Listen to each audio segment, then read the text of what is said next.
نحمده ونصلي على رسوله الكريم أما بعد فأعوذ بالله من الشيطان الرجيم بسم الله الرحمن الرحيم رب اشرح لي صدري ويسر لي أمري واحلل عقدة من لساني يفقهوا قولي. جی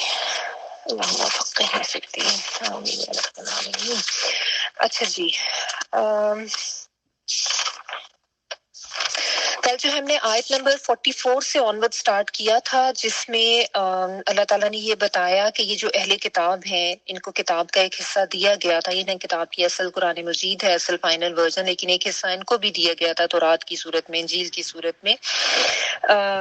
اور یہ لوگ جو ہیں یہ گمراہی کا شکار ہیں, بلکہ انہوں نے جانتے بوجھتے گمراہی خریدی ہے. ہدایت کے بدلے ہدایت دے کر انہوں نے گمراہی خریدی, کیونکہ ہدایت کی کتابیں تو ان کے پاس بھی آئی تھیں. اور میں نے آپ کو بتایا تھا اکثر مفسرین یہ کہتے ہیں کہ یہاں پہ نصارہ مراد ہے, کیونکہ گمراہ ہونے کا ورڈ جس طرح سورۃ الفاتحہ میں آتا ہے وہ انہی کے لیے آتا ہے. تو نہ صرف یہ کہ خود انہوں نے گمراہی خریدی اپنی ہدایت کو بیچ کر, بلکہ یہ دوسروں کے لیے بھی یہی چاہتے ہیں کہ وہ بھی گمراہ ہو جائیں اور وہ بھی بھٹک جائیں.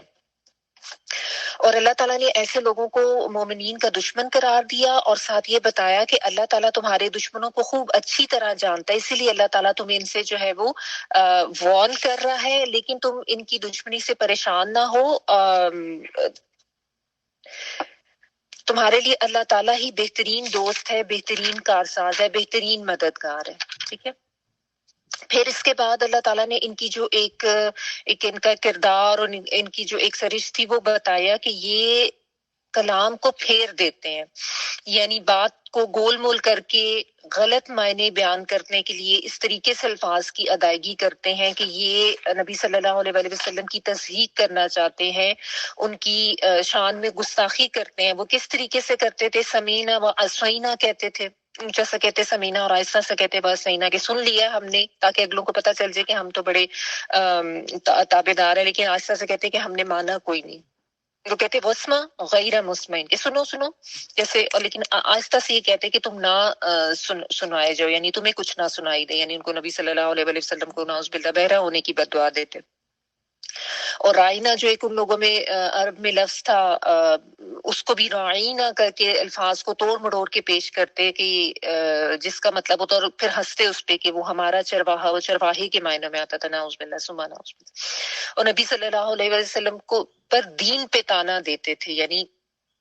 ان کا مذاق اڑاتے, کیونکہ ظاہر ہے آپ صلی اللہ علیہ وسلم تو دین کی بات ہی سمجھاتے تھے, دین لے کر آئے تھے اللہ تعالیٰ کا, اسی میں ہی وہ مذاق اڑاتے, اسی میں ہی کفر بھی کرتے, انکار بھی کرتے, اور یہ بھی کہتے تھے کہ یہ کیسا نبی ہے, اس کو کیوں نہیں پتا چل جاتا کہ ہم اس کے ساتھ کیا کر رہے ہیں. تو اللہ تعالیٰ نے ان کی ایک ایک چھوٹی چھوٹی چیز جو ہے اس کو کھول کے بتایا کہ یہ اس طرح سے کرتے ہیں.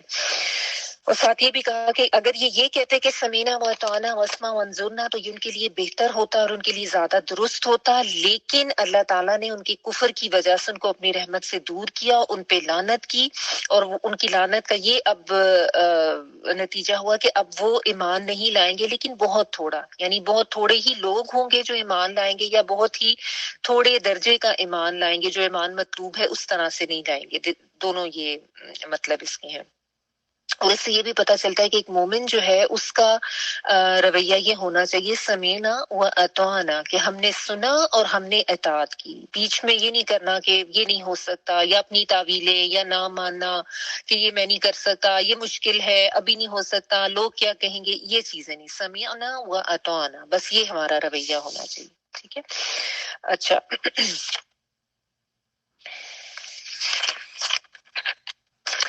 یہی تک کیا تھا ہم نے. اگلا جی یہیں تک کیا تھا, یہی تک کیا تھا. جی سوری. آگے آیت نمبر 47 سے پڑھی ہوں. یا ایھا الذین اوتوا الکتاب آمنوا بما نزلنا مصدقا لما معکم من قبل ان نطمس وجوہا فنردها على ادبارها او نلعنهم كما لعنا اصحاب السبت وكان امر الله مفعولا.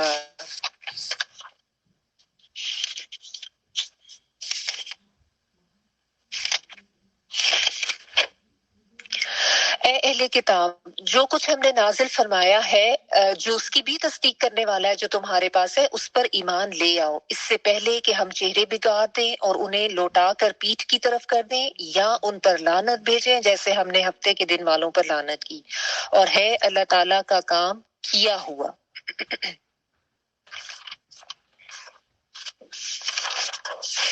یا ایھا الذین اے لوگو اوتوا الکتاب جو دیے گئے کتاب، اہل کتاب سے یہاں پہ خطاب ہے، اوتوا الکتاب جو دیے گئے الکتاب کتاب، آمنو ایمان لے آؤ، امر کا صیغہ حکم دیا جا رہا ہے، بما ساتھ اس کے جو نزلنا نازل کی ہم نے، مصدقن تصدیق کرنے والی ہے، ٹھیک ہے، یعنی جو سچائی کہتی ہے سچائی ثابت کرتی ہے، لما لیے اس کے جو ما ساتھ کم تمہارے جو تمہارے ساتھ ہے یا تمہارے پاس آلریڈی ہے، اس سے مراد آلریڈی جو ان کے پاس کتابیں تھیں وہ مراد ہیں تورات اور انجیل، من قبلی اس سے قبل کے، ان کے نت مسا ہم مٹا دیں، نون جو ہے آتین والا ہم کے معنی میں، اور توئیں میم اور سین جو ہے اس کا روٹ ورڈ ہے جس کا مطلب ہوتا ہے مٹا دینا، جیسے نام و نشان مٹا دینا ہوتا ہے نا، تو بیسیکلی یہ کچھ حلیہ یہ شکل بگاڑ دینے کے معنوں میں ہے، ٹھیک ہے۔ ان نتمسا کہ ہم مٹا دیں، وجوہن جو ہے چہروں کے لیے آتا ہے چہروں کو، فنردھا پھر ہم لوٹا دیں یا پھیر دیں اس کو، تو کے معنوں میں، نون ہم کے معنی میں، اور را دال جو ہے پھیر دینا، ہم رد کر دیں، رد کرنا یہ ہوتا ہے نا کسی کی بات کو واپس لوٹا دینا، کسی کی بات کو رد کر دینا، تو فنردھا پھر ہم پھیر دیں یا لوٹا دیں ہاں اس کو، علا اوپر، ادباریہا اس کی پیٹھوں کے، او یا ادبار جو ہے دوبر سے ہے نا، دوبر بیک کے لیے آتا ہے پیٹھ، تو یہ پیٹھ مراد ہوگا، او یا نلعنہم لعنت کرے ہم ان پہ، نون جو ہے وہ ہم کے لیے آ رہا ہے، فنردھا میں بھی نون ہم کے لیے تھا تائن والا، اور اس میں بھی نون ہم کے لیے آ رہا ہے، لام آئین نون جو ہے وہ لعنت کا روٹ ورڈ ہے، اور ہم ان پر، یا ہم لعنت کریں ان پر، کما جیسا کہ لعنا لعنت کی ہم نے، لام عین نون اور پھر اس کے بعد نون الف نا، نون کے اوپر آپ کو تشدید نظر آ رہی ہے نا، ایک نون روٹ کا ہے دوسرا نون نون الف نا کا ہے، لعنا لعنت کی ہم نے، اصحاب السبت اصحاب سبت پر، سبت جو ہے وہ سیٹرڈے کے لیے آتا ہے ہفتے کا دن، وَكَانَ اور ہے امر اللہ معاملہ اللہ کا یا فیصلہ اللہ کا، مفعولا کیا ہوا، مفعولا ایسا کام جو آلریڈی ہو چکا، کیا ہوا کام یا طے شدہ یا ڈیسائیڈڈ، ٹھیک ہے، یعنی اس کام کا وقوع یقینی ہے، اس معنی میں ہے یہ۔ اچھا جی، اب یہاں پہ جو ہے اہل کتاب کو ایمان لانے کی دعوت دی جا رہی ہے، بلکہ ان کو حکم دیا جا رہا ہے، اور کھلی دعوت ہے ان کو، یہود و نصارہ کو، کہ اور بات اس سے کسی کی کہ اے لوگوں جو دیے گئے کتاب، ٹھیک ہے، یعنی ان کو کتاب دی گئی تھی اور انہوں نے ظاہر ہے اس کی قدر نہیں کی اور غلط طرف چلے گئے، تو ان کو یہ کہا جا رہا ہے کہ اب تم ایمان لے آؤ، کس پر ایمان لے آؤ، بما نزلنا مصدقا لما معکم، اس سے مراد قرآن مجید ہے کہ اب تم اس قرآن پر ایمان لے آؤ، اور ساتھ یہ بھی اللہ تعالیٰ نے ان کو بتا دیا کہ ان کو اس کے اوپر کوئی اعتراض نہیں ہونا چاہیے، کیونکہ یہ تو وہ کتاب ہے جو ان کے پاس موجود کتابوں کی تصدیق کرنے والی ہے، یہ کوئی ان کا انکار نہیں کرتی یا ان کو غلط ثابت نہیں کرتی۔ قرآن میں جو ہے تورات اور انجیل کے لیے بھی ہدن کے الفاظ آئے ہیں، ہدن للناس، ہدن و نور للناس، اس کے الفاظ آئے ہیں کہ یہ ہم نے جو کتابیں نازل کی تھی اس میں بھی لوگوں کے لیے ہدایت تھی، نور تھا، لیکن اب چونکہ فائنل ورڈکٹ جو ہے وہ قرآن حکیم ہے، تو ظاہر ہے اب تو اسی پر ایمان لانا ہے، یہی فائنل ورڈکٹ، یہ الفرقان ہے اب قرآن جو ہے، تو اب اس کے اوپر ایمان لانا ضروری ہے، ورنہ تمہارا ایمان جو ہے وہ معتبر یا قابل قبول نہیں ہے، ٹھیک ہے۔ تو اس لیے ان کو یہ کہا جا رہا ہے، حکم دیا جا رہا ہے کہ تم اس کتاب پر ایمان لے آؤ جو کہ ان سب چیزوں کی تصدیق کرنے والی ہے جو آلریڈی تمہارے پاس ہے، ٹھیک ہے۔ لیکن اس سے مراد قولی اور عملی اقرار ہے، یعنی ایمان کا تو مطلب یہ ہوتا ہے نا کہ خالی زبان سے اقرار نہیں کرنا، عمل سے بھی اس کی تصدیق کرنی ہے، ورنہ یہ اپنی منافقت میں ویسے تو اوپر اوپر سے یہ کہتے تھے لیکن عملی طور پہ تو نہیں اس کا اقرار کرتے تھے نا۔ تو یہ چیز ان کو سمجھائی جا رہی ہے کہ صحیح والا ایمان لے آؤ، اور جس طرح ایک وہ ایکسپریشن ہوتا ہے نا کہ تمہیں مسئلہ کیا ہے، کہ یہ کوئی چیز تمہارے پاس جو کتابیں موجود ہیں ان کی انکار کرنے والی تو نہیں ہے، ان کی تصدیق کرنے والی ہے۔ جو چیزیں تمہاری کتابوں میں تھی وہی اس میں بتائی گئی ہیں، بلکہ اس میں بتایا گیا تھا آخری نبی صلی اللہ علیہ وسلم ان کی آمد کا اور ان پہ آنے والی کتاب کا، تو یہ تو ان چیزوں کی تصدیق ہی کر رہی ہے، ان چیزوں کو سچ ثابت کر رہی ہے۔ تو پھر تم اس پر کیوں ایمان نہیں لے آتے، کیوں اس کی تکذیب کرتے ہو؟ اگر تم اس کی تکذیب کرتے ہو تو پھر تمہارا ایمان قابل قبول بھی نہیں ہے، اور تم باقی سب چیزوں کی تکذیب کرتے ہو۔ اگر تم اس نبی کا انکار کرتے ہو تو پھر تم ایک نبی کا انکار تو تمام نبیوں کا انکار ہے، ٹھیک ہے۔ اچھا، پھر ان کو مزید ڈرانے کے لیے اللہ تعالیٰ وعید بھی دے رہے ہیں کہ ایمان لے آؤ اس سے پہلے کہ تمہارے چہرے بگاڑ دیے جائیں۔ ان نطمس، ہم بگاڑ دیں تمہارے چہرے، یعنی اللہ تعالیٰ نے یہاں پہ ان کو ایک باقاعدہ جیسا تھریٹ کیا جاتا ہے نا، وہ کر رہے ہیں اللہ تعالیٰ کہ تمہارے چہروں کو جو ہے نا وہ بگاڑ دیں گے، اور ہم ان کو پھیر دیں گے ان کی پیٹھوں کی طرف، یعنی جس طرح چہرہ یوں کر کے نا بالکل پیچھے کو موڑ دیا جائے جیسے زبردستی، یعنی چہرہ جب وہ بیک کی طرف چلے جائے۔ اب اس کے جو ہے نا مفسرین نے ظاہری معنی میں بھی لیا ہے اور معنوی معنوں میں بھی لیا ہے، کہ دونوں ہی ہو سکتا ہے، کہ معنوی طور پر معنی یہ ہے کہ سمجھنے کی توفیق تم سے بالکل ہی سلب کر دی جائے گی، بالکل ہی اقرار کرنا یا ایمان لانے کی جو توفیق ہے نا وہ ختم کر دی جائے گی۔ کیوں؟ کیونکہ تمہارے لیے اللہ تعالیٰ نے آنکھیں دی، کان دیے، دل دیا، لیکن تم نے نہ دیکھا، نہ سنا، نہ کوئی غور و فکر کیا، اور اتنا زیادہ جانتے بوجھتے شعوری انکار کیا ہے، تو اب تمہاری یہ حالت کر دی جائے گی کہ تم واقعی اب جو ہے نا ہدایت کی طرف نہیں آ سکو گی، یعنی وہ سمن بکمن عمیٌ فہم لا یرجعون والی جو بات ہے نا وہ تمہاری حالت کر دی جائے گی، تمہاری سمجھنے کی توفیق ہی ختم کر دی جائے گی، ایسی بے حسی تم پر ڈال دی جائے گی کہ تم بالکل ہی اب ہدایت کی طرف نہیں آؤ گے، بالکل مہر لگا دی جائے گی تمہارے ہی کفر کی وجہ سے، تمہاری حرکتوں کی وجہ سے، ٹھیک ہے نا۔ اور چہروں کا ذکر اس لیے آیا کیونکہ ظاہر ہے آنکھ سے، کان سے یہ کفر کرتے تھے، اور جیسا ہوتا نا کہ جب انسان نے کسی چیز کو اگنور کرنا ہوتا ہے یا اس کو انکار کرنا ہوتا ہے تو اپنا چہرہ پھیر دیتا ہے، تو ان کا ظاہری معاملہ یہ تھا نا، تو اس لیے یہ کہا گیا کہ یہ ان کا ایکچوئل معاملہ بھی یہی کیا جائے گا۔ انہوں نے نہ اپنے اعزاز سے فائدہ اٹھایا، نہ جو صلاحیتیں ان کو دی تھی اور نہ جو ہدایت ان کو دی تھی اس سے فائدہ اٹھایا، الٹا شعوری انکار کرتے رہے، تو اب ان کے ساتھ یہی معاملہ ہوگا، ٹھیک ہے۔ تو الاد باریہا کہ ان کے چہروں کو پیٹھوں کی طرح موڑ دیا جائے گا، کیونکہ انہوں نے حق سے منہ موڑا تو ان کا حقیقتاً حلیہ ایسا ہی کر دیا جائے گا۔ بعض مفسرین نے یہ بھی کیا کہ اس سے مراد یہ ہے کہ وہی پچھلی عذاب والی حالت کی طرف ان کو موڑ دیا جائے گا جیسا کہ اصحاب سبت کے ساتھ ہوا ہے، ٹھیک ہے نا، یا ایسی لعنت اللہ تعالیٰ ان کے اوپر کریں گے کہ ان کے ساتھ بھی وہی ہوگا جو اصحاب سبت کے ساتھ ہوا۔ اصحاب سبت کے ساتھ کیا ہوا تھا یہ آپ سورۃ البقرہ میں پڑھ چکے ہیں، آگے بھی ڈیٹیلز آپ پڑھیں گے اس کی سورۃ الاعراف میں، کہ آپ کو پتا ہے کہ ان کا ایک گروہ تھا جو ایک بستی تھی ایسی جو کہ دریا کے پانی کے قریب ان کی آبادی تھی، اور وہ مچھیرے تھے، مچھلیاں پکڑتے تھے، ان کا پیشہ یہی تھا۔ ان کو منع یہ کیا گیا تھا کہ ان کی شریعت میں یہ تھا کہ ہفتے والے دن کوئی کام نہیں کرنا، یہود کا ایک گروہ تھا نا، تو ان کو یہ کہا گیا تھا کہ ہفتے کو کچھ بھی دنیاوی کام نہیں کرنا، اور کچھ بھی جو ہے وہ تم نے یعنی صرف دین کا ہی کام کرنا ہے یا عبادات وغیرہ کرنی ہے، دنیاوی کام نہیں ہوگا۔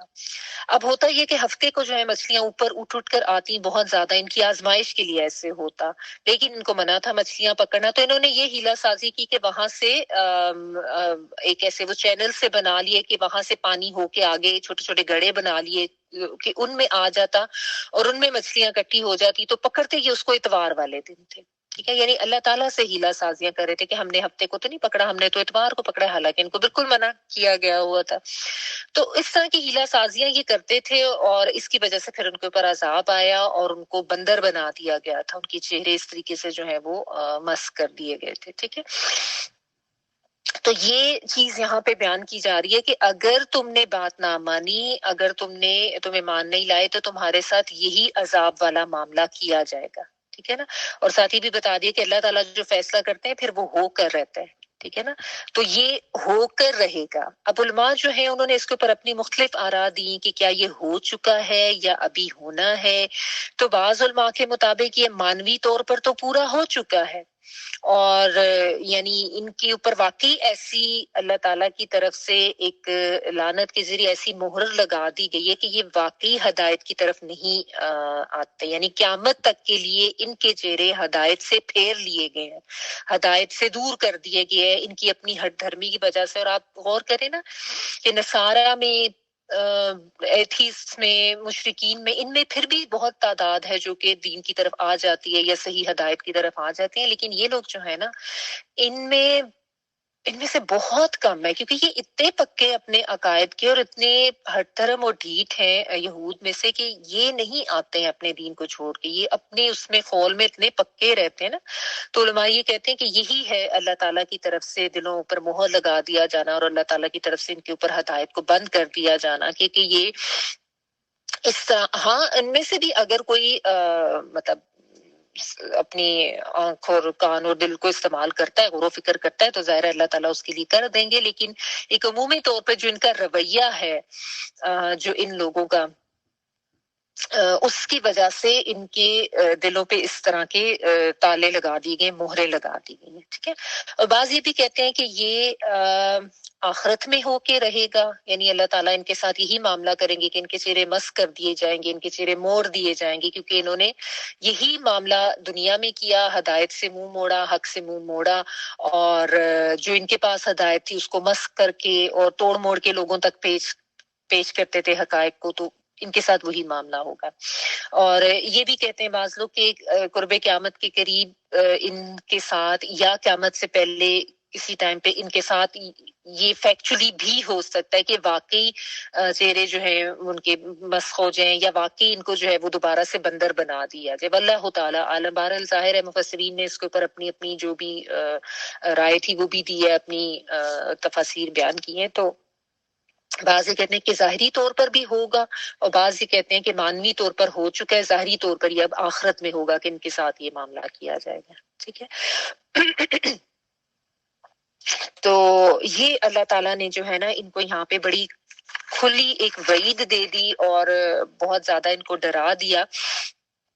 اور بہت یقینی بات ہے وَكَانَ أَمْرُ اللَّهِ مَفْعُولًا. مفعولا یعنی کیا ہوا کام،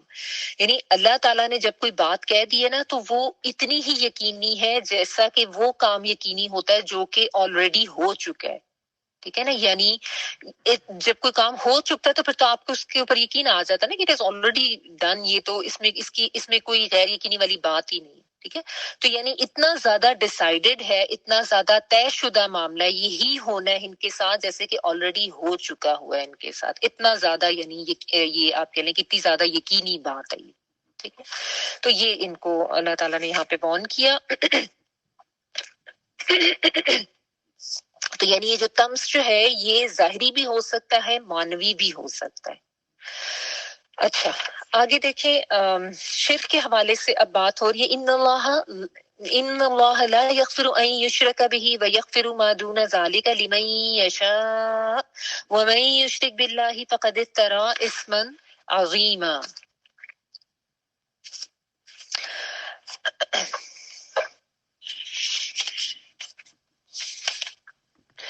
یقیناً اللہ تعالیٰ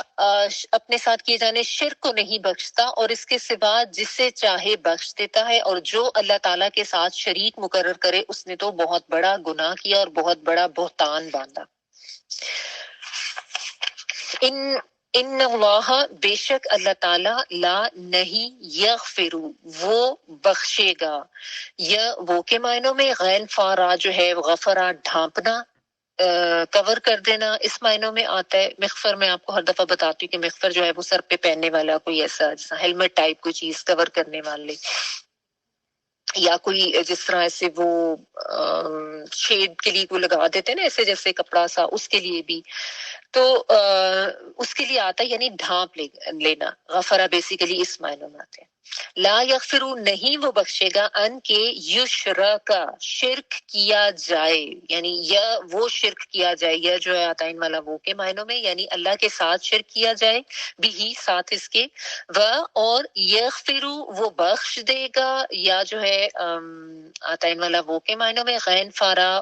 بخش دینا یا ڈھانپ دینا، وہ بخش دے گا، ما دون ذالکا جو اس کے علاوہ ہے، دونا علاوہ، ذالکا اس کے، ذالکا اسم اشارہ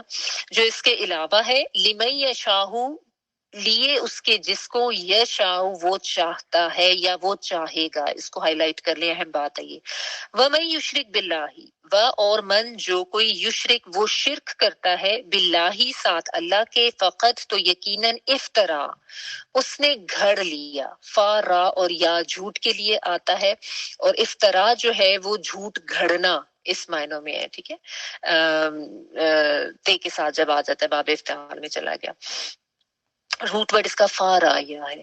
تو افطرا پردازی ہم اردو میں بھی یوز کرتے ہیں، کوئی بات گھڑنا، جھوٹ کرنا، اسمن گناہ، عظیمہ بہت بڑا۔ اچھا جی،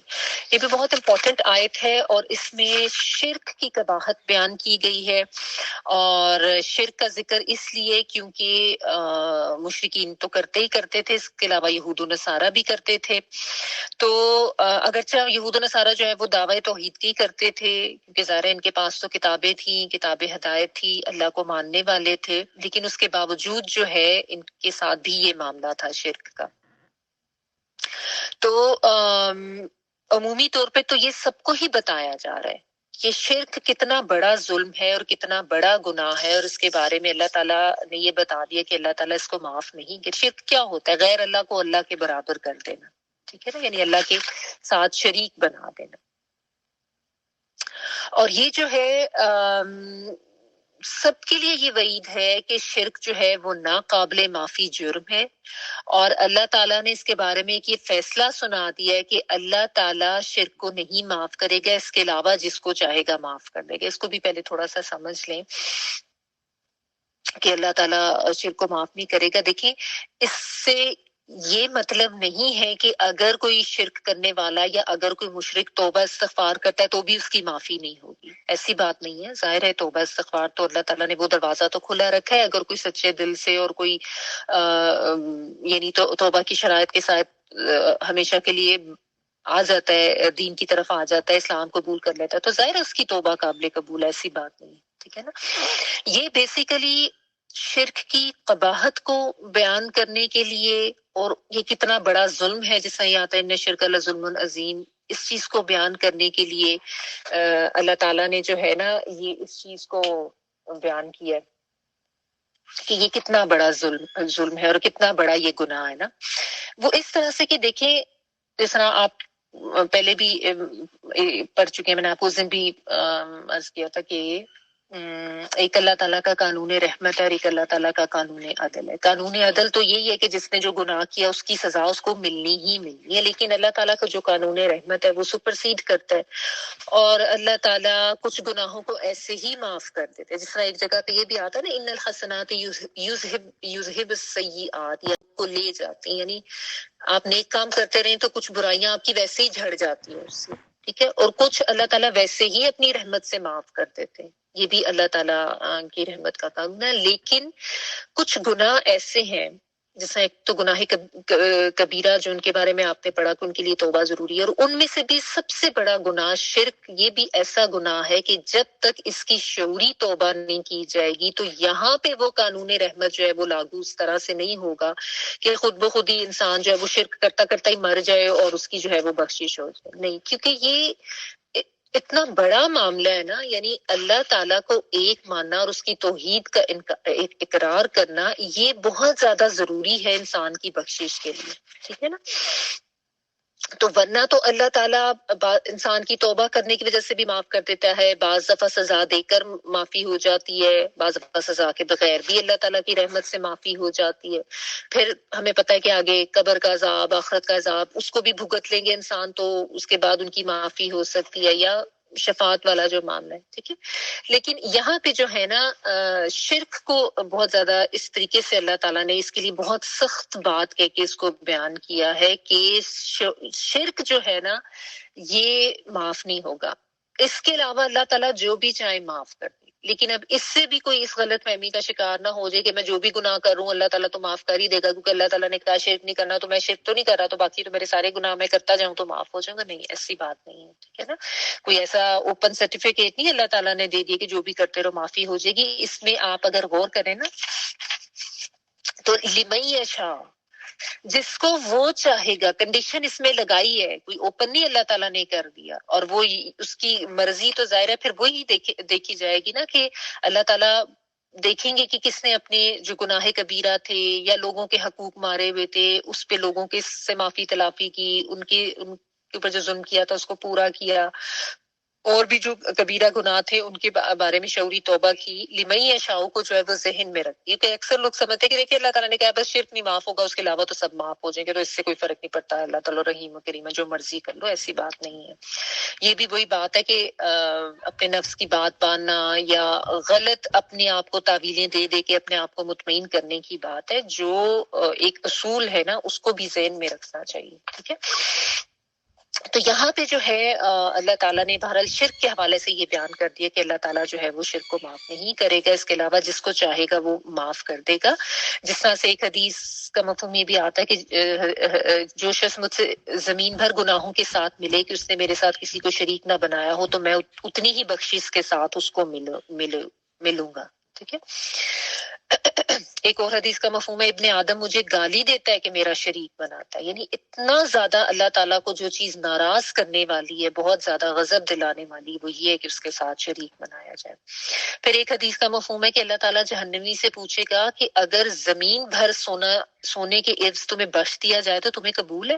تو وہ اقرار کرے گا کہ ہاں، لیکن اللہ تعالیٰ فرمائے گا کہ تجھ سے تو دنیا میں اس سے بہت کم طلب کیا گیا تھا. یعنی تم سے تو صرف ایک توحید کا اقرار کرنا مانا گیا تھا جو کہ بہت چھوٹی چیز تھی. تم سے دنیا میں تو کوئی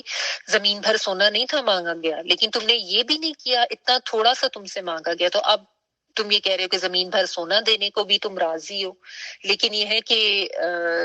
اب تمہاری یہ چیز نہیں مانی جائے گی. یعنی کوئی شرک کرتا کرتا شرک پہ ہی اگر مر گیا ہے، اس نے کبھی توبہ نہیں کی اور اس نے کبھی یہ نہیں کیا، تو پھر اللہ تعالیٰ کا معاملہ اس کے ساتھ یہی ہوگا. ساتھ اللہ تعالیٰ نے بتا دیا کہ جس نے شرک کیا اس نے اللہ پر جھوٹ گھڑا، بہت بڑا جھوٹ، چھوٹا جھوٹ بھی نہیں. یعنی شرک جو ہے یہ اللہ تعالیٰ پہ جھوٹ گھڑنے کے برابر ہے کہ اللہ تعالیٰ نے بیٹا بنا لیا، اللہ تعالیٰ نے بیٹیاں بنا لی، نعوذ باللہ ثم نعوذ باللہ. یا یہ اللہ تعالیٰ کی صفات جو ہیں وہ کسی اور میں سمجھنا. ابھی اس کو تھوڑا مزید ڈیٹیل میں دیکھتے ہیں، ٹھیک ہے. تو بات اس میں سمجھنے کی یہ کہ اللہ کا دین جب ہم نے اپنایا ہے یا اللہ کے دین پہ کا پیروکار ہونے کا اگر ہم دعویٰ کرتے ہیں نا، تو پھر اس دین کو بہت بھرپور طریقے سے اور کمپلیٹلی اپنانا ہے. اپنی زندگی کو ہر طرح کی شرک کی آلودگی سے پاک کر کے اپنانا ہے. یہ نہیں کہ اللہ کو ماننے کا دعویٰ تو ہم کرتے ہیں لیکن بات اللہ کی ہم نہیں مانتے، بات ہم کسی اور کی مانتے ہیں. صرف اور صرف اللہ کے سامنے ہی جھکنے اور اسی کی بندگی کرنے نا. ہم سمجھتے تو ہم یہی ہے کہ ہم تو موحد ہیں، ہم سب اللہ کو ماننے والے ہیں، ٹھیک ہے. لیکن اصل میں جس میں سمجھنے کی بات ہے نا کہ توحید صرف یہ نہیں ہے کہ ہاں ہم اللہ کو مانتے ہیں، ہم لا الہ الا اللہ پڑھتے ہیں، ٹھیک ہے نا. جب ہم اللہ کا حکم نہیں مانتے یا اللہ کی اطاعت نہیں کرتے نا، تو اس کا مطلب یہ ہے کہ وہ کڑی ٹوٹ جاتی ہے، وہ سلسلہ ہی ٹوٹ جاتا ہے اللہ تعالیٰ کے ساتھ اپنا جو ایک تعلق انسان کا ہونا چاہیے یا مضبوط، یا جس کا دعویٰ انسان کرتا ہے لا الہ الا اللہ کہہ کے. توحید تو پھر یہ ہے نا کہ پھر ہر ایک چیز کو چھوڑ کے، اپنے نفس کو چھوڑ کے، لوگوں کی باتوں کو چھوڑ کے، لوگوں کے پریشرز کو چھوڑ کے صرف ایک اللہ کا ہو جانا. اگر انسان یہ نہیں کرتا تو وہ شرک ہی کر رہا ہے نا. دوسروں کو اللہ تعالیٰ کے ساتھ شرک کر رہا ہے، چاہے وہ کوئی طاقت ہے، چاہے وہ کوئی نظام ہے، چاہے وہ لوگ اور ان کی باتیں ہیں، شریک تو کر دیا نا. تو یہ چیز ہے کہ یہ پھر توحید نہیں ہے. اب آپ دیکھیں نصارہ کا بھی یہ معاملہ ہے کہ یہ اللہ کا بیٹا بناتے تھے. مشرکین بھی آپ کو پتہ ہے بت بتوں کو ماننا اور اس کے علاوہ فرشتوں کو اللہ کی بیٹیاں مانتے تھے. یہود جو ہیں ان میں ایک تھا گروہ جو کہ حضرت عزیر کو اللہ تعالیٰ کا بیٹا مانتے تھے, وہ اس طرح سے شرک کرتے تھے. لیکن باقی لوگ جو ہے وہ ویسے جو یہود جو تھے وہ اللہ کو مانتے تھے کہ اللہ ایک ہے, لیکن اللہ تعالیٰ کی نہیں مانتے تھے نا, اللہ کی باتیں نہیں مانتے تھے, اور یہ طاغوت اور اپنا نفس اور شیطان اور ان چیزوں کو کے پیچھے چلتے تھے. نہ تو انہوں نے نبی صلی اللہ علیہ وسلم کو مانا, نہ قرآن کا اقرار کیا,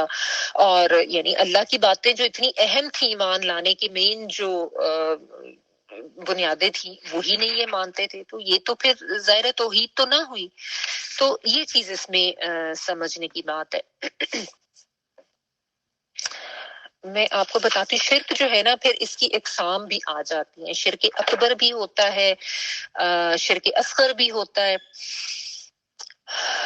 میں آپ کو پکچر شو کر کے نا پھر دکھاتی ہوں. Hold on.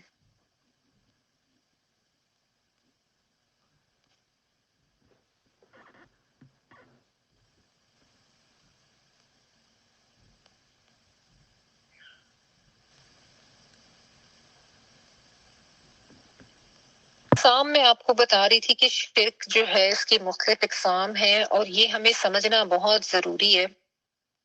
کیونکہ یہ صرف آیت جو ہے ظاہر ہے مشرکین یا یہود و نصارہ کے لیے تو نہیں ہے. اب آپ اسکرین کے اوپر دیکھیں, یہ دیکھیں اوپر لکھا ہوا ہے شرک, ٹھیک ہے, تو نظر آ رہا ہے جی. شرک کے ساتھ لکھا ہوا غیر اللہ کو اللہ کے برابر کرنا, شرک یہی ہوتا ہے. پھر شرک کی دو مین اقسام ہوتی ہیں, شرک اکبر اور شرک اصغر. ٹھیک ہے, میں بھی آپ کو جو ہے نا یہ انشاءاللہ شیئر بھی کر دوں گی اس میں. شرک اکبر جو ہے اس کی آگے سے مختلف اقسام ہیں, وہ میں بھی آپ کو بتاتی ہوں. اور شرک اصغر کیا ہے, کسی کا مائک آن ہوا ہے پلیز آف کریں. شرک اصغر ہوتا ہے ریاکاری بیسیکلی, یعنی آپ جو بھی نیک کام کر رہے ہیں نا وہ اللہ کی رضا کے لیے نہیں کر رہے, آپ لوگوں کو خوش کرنے کے لیے کر رہے ہیں. یہ شرک اصغر ہوتا ہے. اور شرک اکبر جو ہے اس کی آگے سے مزید کچھ کیٹیگریز ہیں, ان کو ہم دیکھ لیتے ہیں. بنیادی طور پر ان میں فرق یہ ہے, آپ یہ کہہ لیں کہ شرک اکبر کرنے والا جو ہے نا وہ اسلام کے دائرہ سے خارج ہوتا ہے. شرک اصغر کرنے والا جو ہے اگرچہ یہ بھی بڑا گناہ ہے لیکن وہ دائرہ اسلام سے خارج نہیں ہوتا. ٹھیک ہے جی. اچھا, اب آپ دیکھیں شرک اکبر کے نیچے جو ہے 3 کیٹیگریز لکھی گئی ہیں, جس میں سب سے پہلے رائٹ سائڈ پہ آپ دیکھیں شرک فی الذات. ٹھیک ہے, شرک فی ذات یعنی ذات میں شرک کرنا. ذات میں شرک کرنا یہ ہے کہ اللہ تعالی کے علاوہ کسی اور کو اللہ کے جیسا ماننا, یا اللہ تعالی کی ذات کا جز ماننا. ٹھیک ہے, جیسا ہم ہوتا ہے نا وَجَعَلُوا لَهُ مِنْ عِبَادِهِ جُزْءًا, سورۃ زخرف میں آتا ہے کہ انہوں نے اللہ کے بندوں میں سے اس کے جز بنا دیے تھے. تو آپ کو پتہ ہے جس طرح کہ ایک تو حضرت عیسیٰ کو اللہ تعالیٰ کا بیٹا یہ بناتے ہیں, اور اس طرح مشرکین کا یہ معاملہ تھا کہ یہ جو فرشتے تھے ان کے بارے میں یہ کہتے تھے کہ یہ اللہ کی بیٹی ہے, نعوذ باللہ ثم نعوذ باللہ. ٹھیک ہے, تو کسی طریقے سے بھی اللہ کے جیسا بنا دینا, یا اس کا ہمسر بنا دینا, یا اس کی ذات کا حصہ بنا دینا, یہ چیز جو ہے یہ شرک فی ذات آتی ہے. اگرچہ مشرکین بھی جو ہے نا اللہ کی ذات کو مانتے تھے, لیکن ساتھ یہ شرک فی ذات اس طرح سے کرتے تھے کہ اللہ کی بیٹیاں بنا دینا, اور بتوں کو بھی ساتھ انہوں نے رکھا تھا تو ان کو بھی اپنا وہی خدائی سمجھتے تھے یہ. ٹھیک ہے نا, تو یہ ساری چیز جو ہے اس میں آ جاتی ہے. اس کے علاوہ اگر کوئی اللہ کے علاوہ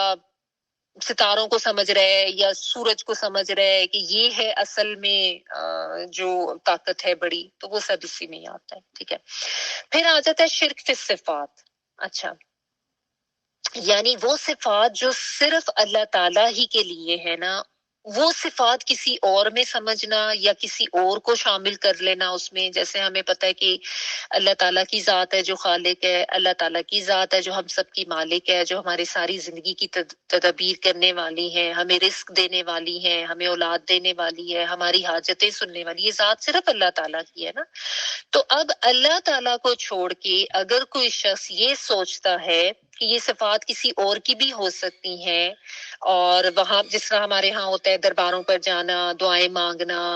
اور یہ سمجھنا کہ فلاں جو ہے وہ ہمارے نفع نقصان کا مالک ہے، وہ وہاں پہ جا کے ہم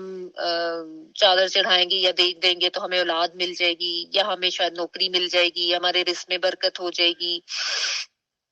یہ ساری چیزیں، ٹھیک ہے نا، تقدیر بدل جائے گی، یا زندگی موت بھی کسی اور کے ہاتھ میں سمجھنا، حالانکہ یہ ان سب چیزوں کا مالک صرف اور صرف اللہ تعالیٰ کی ذات ہے نا. لیکن آپ دیکھیں کہ کس قدر لوگوں کے عقائد بگڑے ہوئے ہیں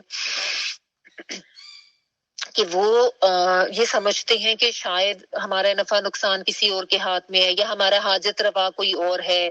یا ہمیں رزق جو ہے وہ فلاں نے دینا ہے، اور وہ اللہ تعالیٰ کو بالکل ہی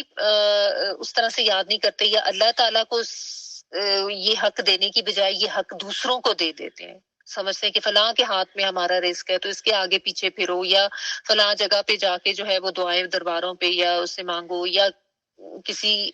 پیر یا کسی بھی اس کے بارے میں یہ سمجھنا کہ یہ ہمارا حاجت روا ہے، یہ ہمیں فلاں چیزیں گا. یہ سب جو ہے نا بہت بڑے شرک کے لیول پر آتی ہیں یہ چیزیں، تو ان سے بہت زیادہ بچنے کی ضرورت ہے. اب اس کے بارے میں پھر لوگ جو تعویلیں دیتے ہیں کہ نہیں وہ جو بزرگ تھے وہ تو اللہ کے بڑے مقرب تھے، اور وہ جن جگہوں پہ بیٹھ کے عبادت کرتے تھے وہ جگہیں بہت ایسی ہیں اس لیے ہم وہاں جاتے ہیں. تو یہ ساری تعویلیں دینے کی ضرورت نہیں ہے. اللہ تعالیٰ حاجت روا ہے، اللہ تعالیٰ دعائیں سننے والے ہیں.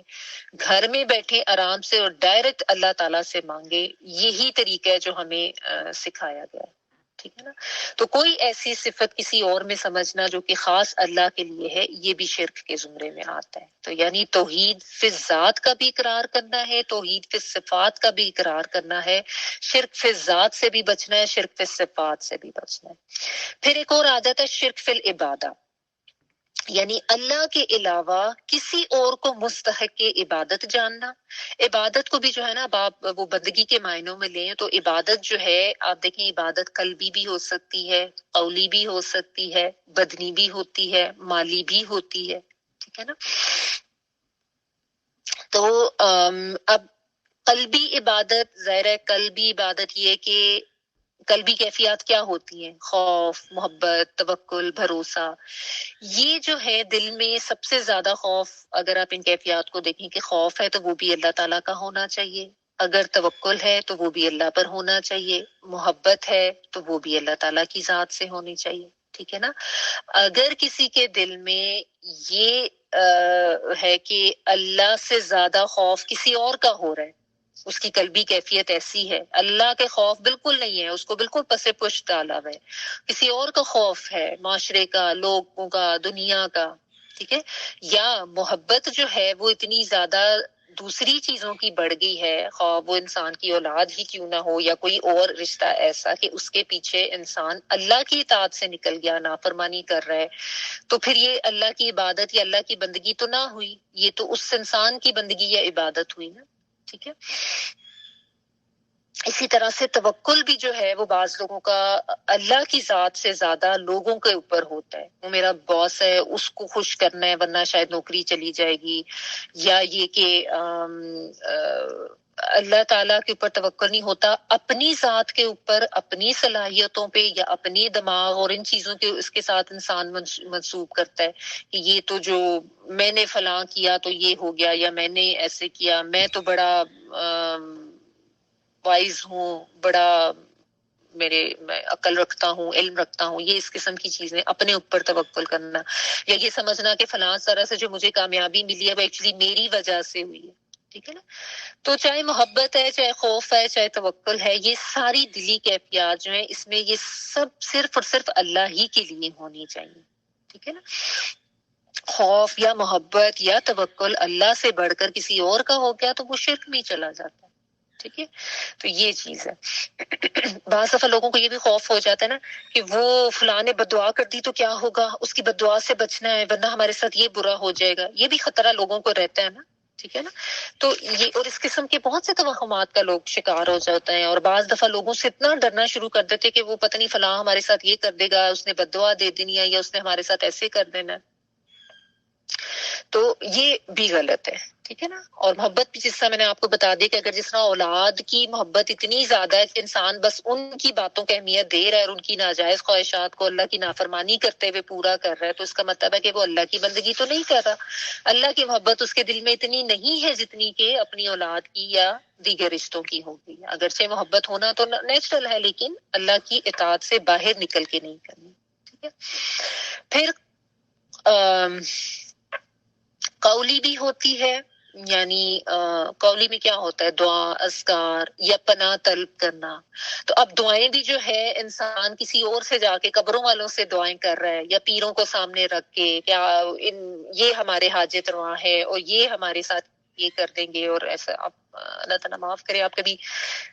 فائنڈ آؤٹ کریں یا دیکھیں، بہت سی ایسی ویڈیوز بھی ہیں کہ کس کس طرح سے لوگ دعائیں مانگ رہے ہوتے ہیں جا کے درباروں پر، یا اولیاء کو انہوں نے اتنا زیادہ بڑھا دیا ہوتا ہے ان کا درجہ اور سمجھتے ہیں کہ انہوں نے ہماری دعائیں قبول کرنی ہے. اور یہی جو ہے ان کی وجہ سے ہم نے بچنا ہے. ابھی بھی آپ نے شاید دیکھا ہوگا کہ وہ کراچی میں طوفان آنے سے بچ گیا، تو وہ اتنے لوگوں کا یہی کانسیپٹ ہے کہ وہ جو عبداللہ شاہ غازی کا مزار ہے وہاں پہ، اس کی وجہ سے ہماری بچت ہوگی، اس نے ہمیں بچا لیا. اس کی مطلب میں نے خود سنی ہے لوگوں کی ویڈیوز، کچھ ہو ہی نہیں سکتا جی کراچی کو، وہ عبداللہ شاہ غازی ہے یہاں پہ، ان کا مزار ہے، وہ روک کے رکھتے ہیں، وہ بچا کے. استغفر اللہ، اللہ تعالیٰ معاف کرے. اتنا کھلے عام شرک وہ روک کے رکھتے ہیں اور کراچی کے اوپر کوئی مصیبت نہیں آ سکتی. یہ ویڈیو بڑی سرکولیٹ ہو رہی ہیں اس طرح کی، اور اس کے اوپر دیکھی ہوں گی آپ نے باتیں. تو یہ چیزیں یہ کیا ہے سب، یہ اس قسم کے کانسیپٹس رکھنا، ٹھیک ہے نا. اور پھر پناہ بھی کسی اور سے طلب کرنا کہ بھی تم ہمیں بچا لو، یا تم ہمارے حاجت روا ہو، یا تم ہمیں اس مصیبت سے بچا لو. اور جس طرح یہ مشرکین کا بھی یہ کانسیپٹ تھا نا کہ یہ آپ نے پہلے بھی پڑھا تھا کہ یہ کہیں جاتے تھے کسی وادی یا جنگل وغیرہ میں، تو وہاں جا کے نا وہاں کے جنات کی پناہ طلب کرتے تھے کہ بھئی ان کو یہ اتنا بڑا سمجھتے تھے اور ان سے اتنا ڈرتے تھے، ٹھیک ہے نا. اور باقاعدہ کہہ کے زبان سے، یہ قولی جو ہے نا، یعنی وہ کہہ کے یہ وہاں پہ کھڑے ہو کے اپنی طرح سے پرے کرتے تھے یا دعا کرتے تھے کہ بھی ہم تم سے تمہاری پناہ لے رہے ہیں تو ہمیں تنگ نہ کرنا، یا یہ وہ اس طرح کا، ٹھیک ہے نا. تو یہ اتنا بڑا ان کو سمجھتے، تو یہ سب چیزیں بھی اسی میں آ جاتی ہیں. پھر بدنی عبادت بھی ہوتی ہے. بدنی عبادت میں کیا ہوتا ہے؟ نماز ہے، روزہ ہے، یا کسی کے آگے جھکنا، سجدہ کرنا، یہ سب چیزیں بدن سے ریلیٹڈ ہوتی ہیں نا. تو اب اگر فرض کریں کہ کسی کے سامنے کوئی تعظیماً ایسے کھڑا ہوتا ہے جو کہ جیسے کہ اللہ کے سامنے کھڑا ہونا چاہیے، ہاتھ باندھ کے، کندھے جھکا کے، یا کسی کے سامنے ایسے بہت ہی اس کا معتقد ہو کے اس طرح سے بیٹھنا، جس طرح آپ نے دیکھا ہوگا نا یہ پیروں فقیروں کے سامنے ان کے جو لوگ ہوتے ہیں وہ آگے پیچھے ان کے پھر رہے ہوتے ہیں اور جھک جھک کے ان کو سلام کر رہے ہیں، ان کے سامنے پیٹھ نہیں کرنی، کمر نہیں کرنی. یہ جس طرح گاؤں کے چودھری یا وڈیروں وغیرہ کا ایک معاملہ ہوتا ہے نا کہ ان کے سامنے ان کے ملازمین جو وہ ہاتھ باندھ باندھ کر ڈر کر کھڑے ہو رہے ہوتے ہیں اتنے زیادہ مؤدب ہو کے. اب دیکھیں اگر کسی کو کوئی جان کی دھمکی ہے یا وہ تو چلے اس میں تو اللہ تعالیٰ پھر کوئی گنجائش دے دیں گے، لیکن جو کانسیپٹ ہی یہ ہے کہ یہی ہمارے پتنی ولی اور سرپرست ہیں اور انہی سے ہم نے ڈرنا ہے اور ان کی اتنی زیادہ ہم نے کرنی ہے، احترام کرنا ہے اور اتنی تعظیم کرنی ہے، تو یہ سب چیزیں جو ہیں یہ بھی شرک میں ہی آ جاتی ہیں، ٹھیک ہے نا. پھر عبادت جو ہے وہ مالی بھی ہو سکتی ہے، جس میں آپ کے ایک تو فرض صدقات جیسے زکوٰۃ وغیرہ، اور اس کے علاوہ نفل صدقات بھی آ جاتے ہیں، ٹھیک ہے نا. ان کے معاملے میں بھی یہ دھیان رکھنا چاہیے کہ چاہے آپ کی مالی عبادت بھی جو ہے نا وہ صرف اور صرف اللہ کے لیے ہونی چاہیے، اللہ کی خوشنودی کے لیے ہونی چاہیے، اپنا فرض سمجھ کے اللہ کے لیے کرنا ہے، کسی انسان کو خوش کرنے کے لیے نہیں کرنا، ٹھیک ہے. یا کسی انسان کے لیے کوئی مالی عبادت کیا ہو سکتی ہے؟ درگاہوں پہ جا کر جو لوگ دیگیں چڑھا رہے ہوتے ہیں وہ اپنی طرف سے تو بڑی مالی عبادت کر رہے ہیں، بڑا صدقہ کر رہے ہیں اور بڑی نیکی کا کام کر رہے ہیں، یا وہاں پہ جا کے بکرے ذبح کر رہے ہیں، یا کسی بزرگ کے نام کی جو نظر و نیاز لوگ دلوا رہے تھے، یہ بھی سب شرک کے زمرے میں آتا ہے. یہ منتیں، قربانیاں، یہ نظر و نیاز اللہ کے لیے تو نہیں کچھ کیا جا رہا نا، تو یہ سب کچھ بھی شرک کے زمرے میں آ جاتا ہے، ٹھیک ہے نا. اور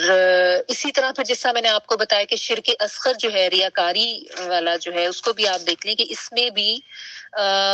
اللہ کو خوش کرنے کی بجائے لوگوں کو خوش کرنا یا لوگوں کو دکھانے کے لیے نیک کام کرنا، یہ بھی ایک طرح کا شرک ہی ہو جاتا ہے، اگرچہ یہ شرک کی ایک چھوٹی کیٹیگری ہے، لیکن اس سے بھی بچنا ضروری ہے، کیونکہ یہ بھی بڑے گناہوں میں ہی آ جاتا ہے کہ اگر کوئی صدقہ خیرات کر رہا ہے لیکن اللہ کے لیے نہیں کر رہا، چاہے وہ حلال ہی کمائی سے کر رہا تھا اور چاہے اس نے کسی درگاہ وغیرہ پہ جا کے نہیں بھی کی، اس نے فرض کریں ویسے ہی سڑک پہ چلتے ہوئے لوگوں کو دی ہے، لیکن ساتھ اس کا یہ ہے کہ لوگوں کو پتہ چل جائے، میں ویڈیو بنا کے سوشل میڈیا پہ ڈال دوں، یا لوگوں کو بتاتا ہے وہ بار بار کہ دیکھو میں نے فلاں کے ساتھ یہ کیا، فلاں کی ہیلپ کی، تصویریں کھنچوائیں، بتانا جتانا، تو یہ ساری نیکی اس کی تو اس دنیا کے لیے ہی ہو گئی نا، اس نے آخرت کے لیے تو نہیں کی، اس نے اللہ تعالیٰ کی خوشنودی کے لیے تو نہیں کی، بھلے اس کا رزق حلال ہی تھا اور بھلے اس نے کسی انسان کو ہی دیا، کسی قبر پہ جا کے نہیں چادریں چڑھائیں یا دیگے دی، ایون دین اس کا چونکہ جو نیت تھی، اس کی جو نیکی کا مقصد تھا وہ اللہ کی رضا کی بجائے بندوں کی خوشنودی تھا، بندوں کو خوش کرنا تھا، ان کے اوپر امپریشن ڈالنا تھا، تو وہ پھر اس کا معاملہ دنیا تک تو اس کی واہ واہ ہو جائے گی، وہاں پہ تو لوگ اس سے خوش ہو جائیں گے اور اس سے امپریس بھی ہو جائیں گے، لیکن اللہ تعالیٰ نہیں خوش ہوتے ایسے ریاکار سے، چاہے وہ، اور اسی طرح کوئی اگر فرض کریں کہ اپنی کوئی عبادت تھی، کوئی نماز، کوئی ایکسٹرا نوافل یا روزے، وہ لوگوں کو دکھا رہا ہے یا لوگوں کو بتا رہا ہے، یہ اس کے اندر ایک یہ چیز ہے کہ میں آج سب کو بتاؤں کہ میں نے تو نفل ایکسٹرا پڑھے ہیں، یا میں نے تو نفلی روزے رکھے ہیں، یا نماز پڑھتے پڑھتے آپ دوسروں کو دکھانے کے لیے لمبے لمبے سجدے یا ہاتھ اٹھا اٹھا کے لمبی لمبی دعائیں اور اس طرح کے ایکسپریشنز کوئی کر رہا ہے، تو یہ بھی ریاکاری ہے، یہ بھی شرک ہے، یعنی آپ اللہ کے لیے نہیں کر رہے ہیں، وہ سجدہ آپ کا اللہ کے لیے تو ہوا ہی نہیں، جس کو آپ نے صرف اس وجہ سے لمبا کر دیا کہ فلاں مجھے دیکھ رہا ہے تو میں ذرا لمبا سا سجدہ کر دوں، تو شرک ہو گیا نا۔ یہ بڑی باریک سی چیز ہے جس کو انسان سمجھتا نہیں ہے، شرک جو ہے نا وہ ایسے ہی ایک دم سے سرایت کر جاتا ہے انسان کے اندر، اس کو پتہ ہی نہیں چلتا، یعنی اتنی یہ ہے، اتنا بڑا گناہ ہے، اتنی سنگین چیز ہے، لیکن انسان کو پتہ ہی نہیں چلتا کہاں کہاں پہ اپنی زندگی میں جو ہے نا وہ شرک کر رہا ہوتا ہے، ٹھیک ہے۔ تو یہ ریاکاری بھی جو ہے یہ اسی اس میں آ جاتی ہے، لیکن اس میں ایک چیز یہ یاد رکھیں پلیز کہ ایک دفعہ جیسا ایک میں نے کسی کو بتایا تو خاتون بہت زیادہ انہوں نے تو رونا دھونا ہی شروع کر دیا کہ میں تو شاید جو کپڑے پہنتی ہوں وہ بھی میں شرک کرتی ہوں، یہ وہ ایسی بات نہیں ہے، میں اسی لیے وہ اچھے کپڑے جوتے پہنتا ہے تو یہ ریاکاری میں نہیں آتا، الا یہ کہ اس کا مقصد دوسروں کو دکھانا یا دوسروں کو امپریس کرنا ہو۔ آپ کے پاس اللہ کی دی رحمتیں ہیں، آپ اچھا پہنیں، اچھا کھائیں، اچھا اوڑھیں، اچھا کھلائیں، اس میں کوئی حرج نہیں، ٹھیک ہے، یہ شرک نہیں ہے، یہ نیت کی بات ہوتی ہے کہ آپ کس نیت سے کر رہے ہیں۔ اگر آپ کی نیت یہ ہے کہ میں برانڈڈ کپڑے یا جوتے اس لیے خریدوں تاکہ جب میں دوسروں کے پاس جاؤں تو میں ان کو دکھاؤں یا میں ان کے اوپر امپریشن ڈالوں یا ان کو پتہ چلے جی میرے پاس تو فلاں چیز ہے، تو یہ چیز جو ہے وہ ریاکاری میں آتی ہے، ٹھیک ہے۔ اور اس کے علاوہ اگر آپ کوئی ایسا نیک کام کر رہے ہیں جو کہ آپ لوگوں کو دکھانے کے لیے کر رہے ہیں تو وہ بھی اسی اس میں آ جاتا ہے، ٹھیک ہے، اس چیز کو ذہن میں رکھیں۔ اچھا، بہرحال جس طرح میں آپ کو بتا رہی تھی کہ بہت زیادہ اس سے بچنے کی ضرورت ہے، نبی صلی اللہ علیہ وآلہ وسلم نے اس کے لیے دعا بھی سکھائی ہے، اللہم انی اعوذ بک ان اشرک بک وانا اعلم واستغفرک لما لا اعلم، کہ اللہ تعالیٰ میں اس بات سے آپ کی پناہ مانگتا ہوں کہ میں جانتے ہوئے کسی کو آپ کا شریک ٹھہراؤں اور میں اس سے بھی اور میں آپ سے اس کی بخشش چاہتا ہوں جو میں نہیں جانتا۔ اس میں بعض جگہ پہ اللہم انی اعوذ بک ان اشرک بک شیئن بھی آتا ہے اور بعض میں بکا ہی کا ورڈ آتا ہے اور آگے وانا عالم واستغفرک لما لا عالم، ٹھیک ہے۔ تو یہ دعا بھی نبی صلی اللہ علیہ وآلہ وسلم نے سکھائی ہے۔ بات سمجھنے کی یہی ہے کہ شرک جو ہے وہ اتنا بڑا گناہ ہے اور اس کو انسان کو پتہ ہی نہیں چلتا کہ کس کس طرح سے وہ اس میں پڑ جاتا ہے۔ دیکھیں جب کوئی اللہ کی بات نہیں مانے گا، اس کو بھی سمجھ لینے کی ضرورت ہے، دوبارہ سے یہ ہم اس کو ڈسکس کر لیں کہ ہم یہ نہ کہہ دیں کہ ہم تو ایک اللہ کو چونکہ مانتے ہیں تو ہم تو موحد ہیں، ہم تو توحید کا اقرار کرنے والے ہیں۔ صرف ایک اللہ کو مان لینا جو ہے وہ توحید نہیں ہوتا، اللہ کی ماننا بھی ضروری ہے نا۔ اگر آپ دعوے جو ہیں وہ یہی کریں کہ جی ہم تو اللہ کے ماننے والے ہیں، ہم تو موحد ہیں، لیکن ہمارے جو اعمال ہیں یا عملی طور پر ہمارے دلوں میں خوف بھی لوگوں کا ہے یا معاشرے کا ہے یا کسی انسان کا ہے یا کسی نظام کا ہے، کوئی ایسی طاغوتی طاقت، کوئی ایسا نظام جس کو ہم اللہ سے بھی بڑا سمجھ رہے ہیں اور ان کے پیچھے جا رہے ہیں، ٹھیک ہے نا؟ تو بات یہ کہ توحید فی ذات یا توحید فی صفات اگر ہم نہیں بھی کرے، توحید فی ذات و توحید صفات ہم کر رہے ہیں، یعنی شرک فی ذات یا شرک فی صفات ہم نہیں کر رہے لیکن شرک فی عبادہ بھی کر رہے ہیں، تو وہاں پہ بھی گڑبڑ ہو جاتی ہے نا کہ آپ بندگی کسی اور کی کر رہے ہیں، اللہ کی معصیت کر رہے ہیں، اللہ کی نافرمانی کر رہے ہیں، اسی لیے یہ کہ اللہ کی معصیت میں، خالق کی معصیت میں مخلوق کی فرما برداری نہیں کرنی ہے۔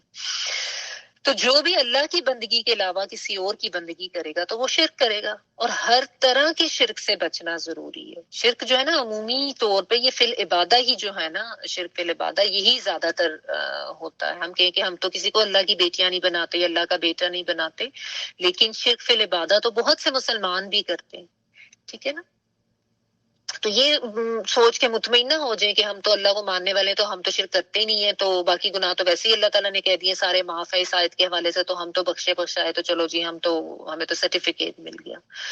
کتنے ہی معاملات ایسے ہیں جس میں ہم اللہ کی بات کو پیچھے کر دیتے ہیں اور لوگوں کی باتوں کو یا لوگوں کے خوف کو اوپر کر دیتے ہیں نا۔ اپنے انالیسس سب خود کر کے دیکھ لیں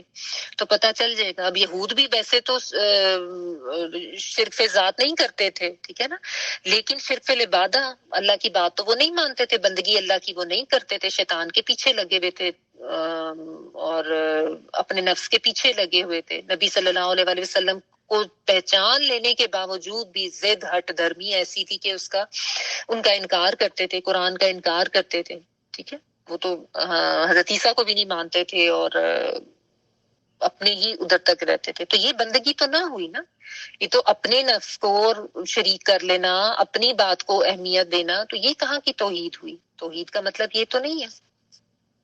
تو یہ چیز ہے، ٹھیک ہے۔ اور پھر یہ یاد رکھیں کہ جہاں پہ پھر اللہ کی توحید کا اقرار نہیں ہوتا نا، یعنی لوگ اللہ کی بات کو نہیں مانتے، تو اس معاشرے میں پھر قانون غیر اللہ کا مانا جاتا ہے، جیسا کہ آج کل ہمارے ملک میں ہو رہا ہے کہ اللہ تعالی کی بات پیچھے، اللہ کا خوف اور ڈر پیچھے، اور اپنا نفس، اپنی منمانی۔ تو اب دیکھ لینا کیسی ناانصافی، کیسا ظلم، کیسی لاقانونیت ہے ہر طرف۔ تو یہ ہم کہہ سکتے ہیں کہ ہم موحد ہیں یا ہم توحید کا اقرار کرنے والے ہیں یا ہم اللہ کو ماننے والے، ٹھیک ہے نا۔ توحید تو یہ کہ پھر ہر معاملے میں اللہ کی بندگی اور بہت عاجزی کے ساتھ پھر بندگی کرنا ہے، الطاع بالتذلل کرنا ہے۔ پھر کوئی یہ نہیں دیکھنا کہ میرا دماغ کیا کہہ رہا ہے یا میری طاقت یہ ہے یا میرا دماغ یہ یا میری سوچ یہ ہے، میرے آئیڈیاز یہ سب چیزیں پھر ختم ہو جانی چاہیے نا۔ تو یہ چیز ہے، ان صلاتی و نسکی و محیای و مماتی للہ رب العالمین، پھر میری ہر چیز اللہ کے لیے ہوگی، چاہے وہ میری نماز ہے، چاہے وہ میری قربانی ہے، میرا جینا، میرا مرنا اللہ کے لیے، یہ ہے اصل توحید، ٹھیک ہے۔ اور پھر یہ بھی نہیں سمجھ لینا کہ بس سارے گناہ تو معاف ہو جائیں، یہ ما یشاء والی جو بات ہے نا، اس کو بھی ذہن میں رکھنا ہے، ٹھیک ہے۔ تو جو گناہ کبیرہ ہے ان کے لیے شعوری توبہ ضروری ہے،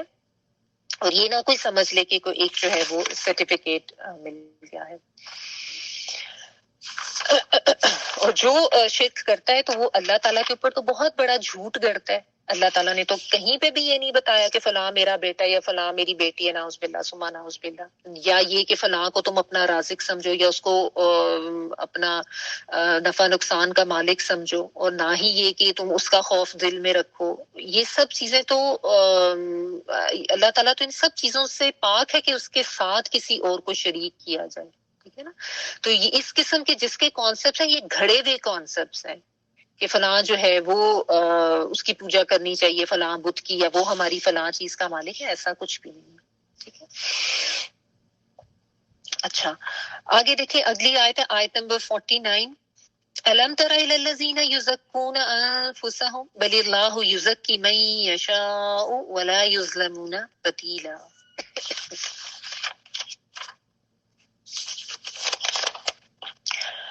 کیا آپ نے انہیں نہیں دیکھا جو اپنی پاکیزگی اور ستائش خود کرتے ہیں، بلکہ اللہ تعالیٰ جسے چاہے پاکیزہ کرتا ہے، کسی پر ایک دھاگے کے برابر ظلم نہ کیا جائے گا۔ علم کیا نہیں ترا، تم نے دیکھا تھا تم کے لیے را حمزہ یا جو ہے وہ دیکھا الا طرف الذین ان لوگوں کے یزکون جو پاک سمجھتے ہیں. یہ تزکیہ والا ہی ورڈ ہے, پاکی سے زا کاف اور واو اس کا روٹ ورڈ ہوتا ہے, زکات والا تزکیہ والا. یزکون سے مراد یہ ہے کہ وہ خود کی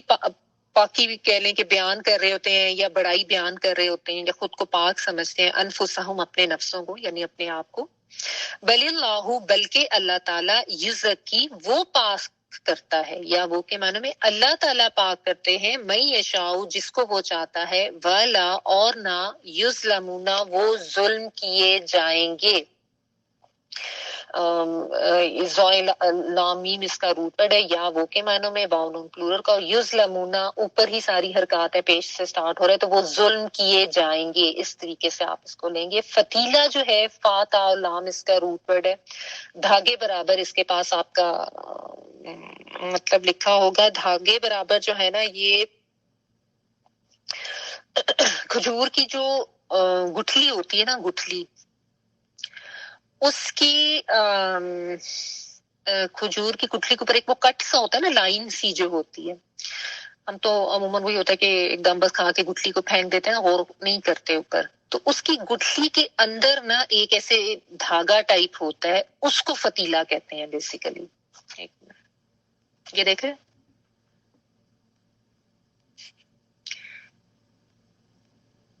یہ ہوتا ہے فتیلہ.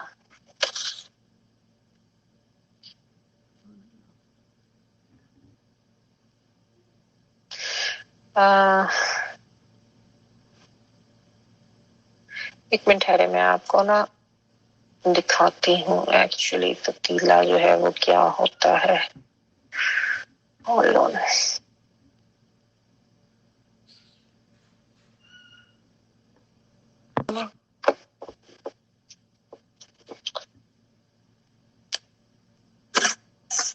آپ لوگ آج ایسا کریں کہ خود بھی یہ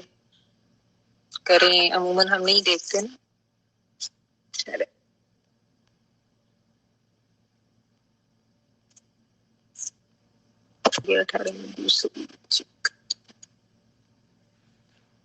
کی جو گٹھلی کا یہ چیز ہوتی ہے نا, یہ نظر آ رہی ہے آپ کو, یہ جو اس کا کٹ ہے نا, اس کو میں کٹ کہہ رہی ہوں, جو لائن جو ہوتی ہے اس کے اندر سے نا, یہ ایک یوں اس طریقے سے آپ اوپر سے اس کو یوں کریں نا کھینچے, تو ایک باریک سا پورا جو اس کے اندر گھسا ہوا ایک ریشہ سا آپ کہہ لیں یا ایک فائبر سا ہوتا ہے, اس کو بیسیکلی پتیلا کہتے ہیں. ٹھیک ہے نا, جو میں نے ابھی آپ کو پکچر میں بھی دکھائی. اچھا, اب یہ کھجور میرے پاس ہے نا, تو میں آپ کو اس کے ایک اور بھی چیز بتا دوں, کیونکہ کچھ ہی میں ہمیں شاید نیکسٹ ویک والی آیت میں آ جائے گا. یہ فتیلہ ہوتا ہے, اور ایک ہوتا ہے ورڈ نقیرہ, نون قاف یا را الف. وہ اس کا بھی عموماً مطلب یہ لکھا ہوتا ہے کہ تل برابر.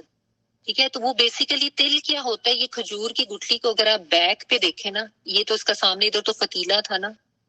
یہ آپ اس کو بیک پہ یہاں پہ دیکھیں, یہ آپ کو ایک چھوٹا سا ڈاٹ نظر آ رہا ہے.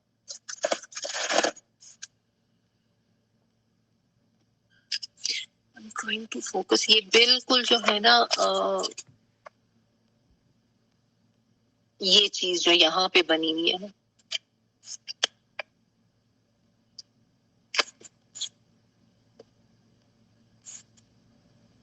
یہ اب آپ نے نا آج خود ایکسپیریمنٹ کرنا ہے. شاید پہلے آپ لوگوں نے کبھی نہ دیکھا ہو, یہ جو ایک چھوٹا سا آپ کو یہ ڈاٹ نظر آنا ہے کھجور کی بیک پہ, اس کو کہتے ہیں نکیرہ. یہ بھی کچھ دن کے بعد یہ بھی آیت میں آ جائے گا. یہ فتیلہ تھا دھاگا جو ہے, اور یہ نکیرہ. ٹھیک ہے, اچھا ابھی ہم واپس آ جاتے ہیں اس میں.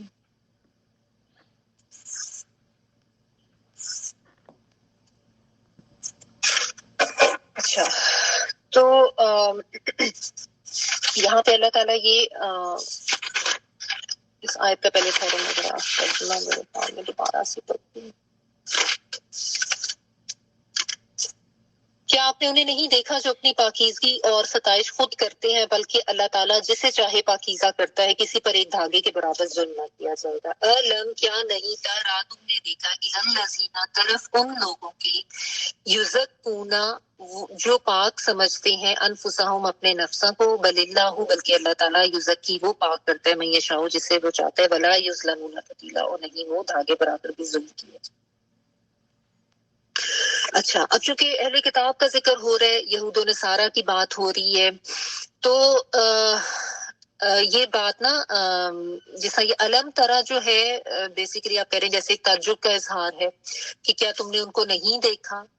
نبی صلی اللہ علیہ وسلم کو بھی باقی لوگوں کو بھی، کہ تم ان لوگوں کی طرف دیکھو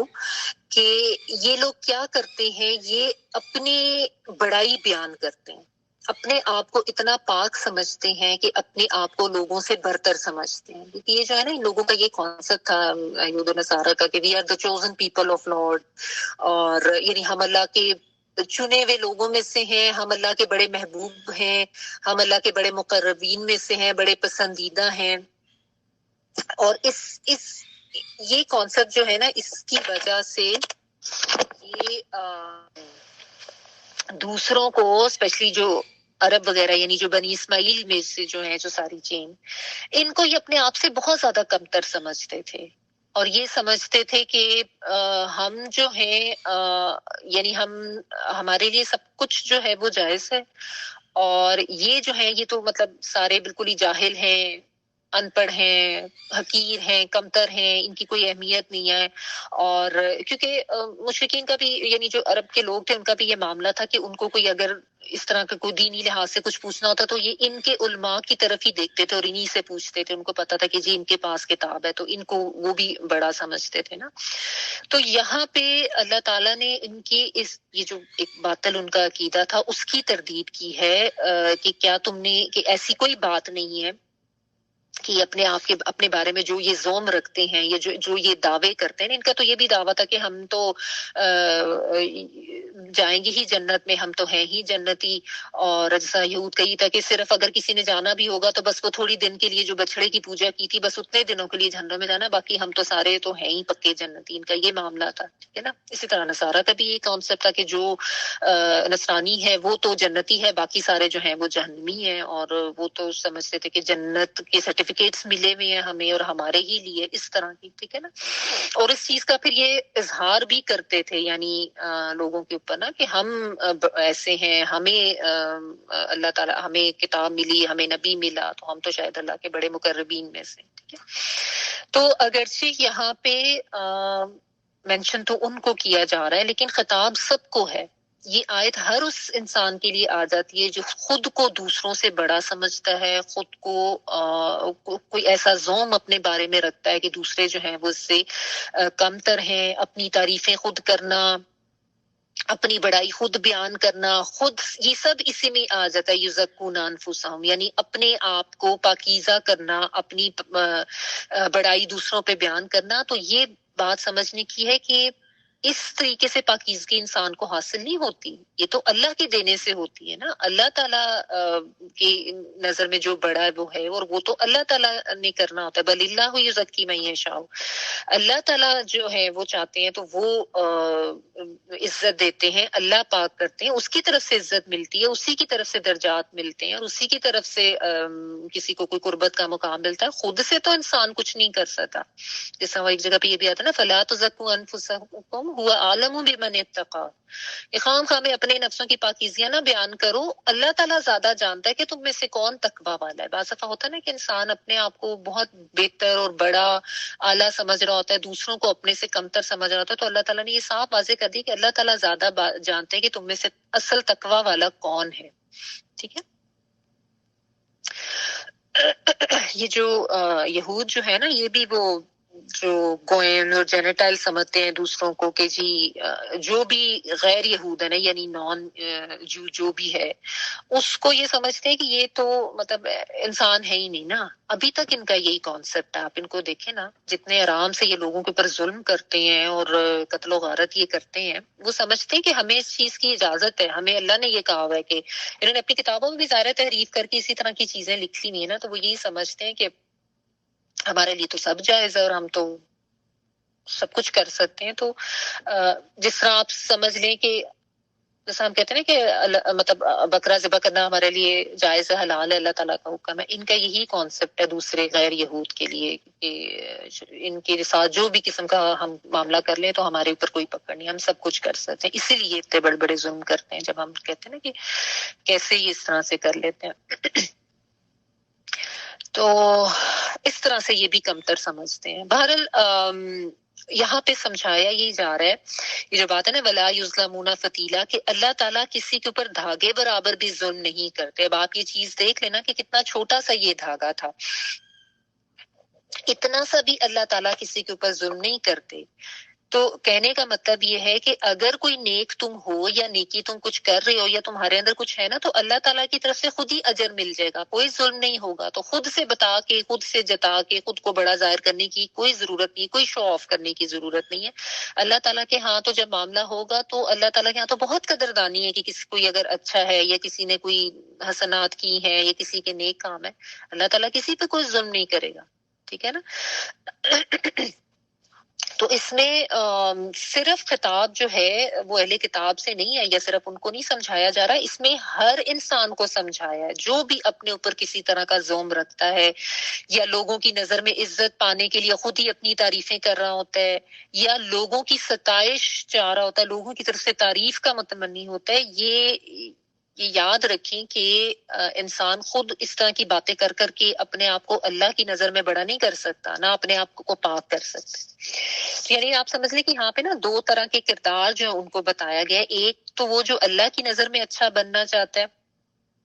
اور دوسرا وہ ہے جو کہ لوگوں کی نظر میں یا لوگوں کے دکھانے کے لیے لوگوں کے اوپر روب جماتا ہے اور اچھی اپنی چیزیں جو وہ بیان کرتا ہے، خود ہی اپنی بڑائی بیان کر رہا ہوتا ہے نا. اور یہ بہت بڑی کمزوری ہے، اس کو یاد رکھیں. یہ جو ہے نا کہ لوگوں کی نظر میں اچھا بننا، لوگوں پہ اپنی بڑائی جتانا، کسی طریقے سے بھی اپنی چیز کو، اپنی کوئی بڑائی کو ان کے اوپر ظاہر کرنا یا ان پہ ثابت کرنا، ہم تو جی یہ ہے، ہمارا تعلق تو فلاں خاندان سے. یہ یاد رکھیں کہ اپنی گفتگو میں بھی بہت زیادہ احتیاط کریں. ایک یہ جو میں کے الفاظ ہیں نا، ان کو ختم کریں. میں یہ کرتی ہوں تو میں نے تو یہ کیا، میرا یہ طریقہ ہے، تم نے فلاں چیز جو ہے وہ غلط کی ہے. یہ چیزیں سب اسی میں ہی آ جاتی ہیں. یزکون انفسہم والی جو بات ہے نا، اپنے اندر عاجزی لے کر آئیں، اپنی میں کو ختم کر دیں بالکل. اللہ تعالیٰ جس کو چاہے گا پاک کرے گا، اور پھر اللہ تعالیٰ اس سے محبت بھی کرے گا، اور اللہ تعالیٰ اپنے اس کو مقرب بھی کرے گا. ٹھیک ہے نا. تو یہ چیز یاد رکھیں. کبھی لوگوں کی طرف سے تعریف کروانے کی خواہش یا لوگوں کے اوپر اپنا آپ کو بڑا روب جمانے کی خواہش، یہ بہت بڑی کمزوری ہوتی ہے انسان کی، جو انسان کو بہت غلط طرف لے جاتی ہے نا، اور انسان اپنے آپ اپنے تکبر میں مبتلا ہوتا جاتا ہے. تو یہ اندر سے تکبر، کیونکہ جس کے دل میں رائی برابر بھی تکبر ہے وہ تو جنت میں نہیں جائے گا. تو اس چیز کو ختم کرنے کی ضرورت ہے، اور بہت زیادہ اس سے الرٹ ہو کے رہنے کی ضرورت ہے. تو اپنے اوپر یہ ورک آؤٹ اب آپ نے یہ کرنا ہے کہ اپنی باتوں میں دھیان دیں کہ کہیں میں ایسے تو نہیں کرتی کہ میں نے یہ کیا، میں نے وہ کیا، میرا یہ آئیڈیا تو میرا یہ طریقہ، مجھے فلاں نے یہ تعریف کر دی یا مجھے یہ مل گیا، میری کامیابی، میرے آئیڈیاز. یہ سب باتیں جو ہے نا، ان کو بالکل اپنی ڈکشنری سے مٹا کے ختم کر دیں. جو آپ کے الفاظ کی ڈکشنری ہے نا، بالکل عاجز ہو جائیں. کچھ نہیں ہم کر سکتے اگر اللہ تعالیٰ کی مرضی یا توفیق اللہ کی طرف سے دی ہوئی نہ ہو. آپ مطلب ایک پین نہیں ہاتھ میں اٹھا سکتے، آپ کچھ بول نہیں سکتے، آپ کچھ کھا نہیں سکتے اگر اللہ تعالیٰ آج جو ہے وہ یہ فیصلہ کر دے کہ یہ نہیں کرنا. ہمارا اپنا کچھ بھی نہیں ہے،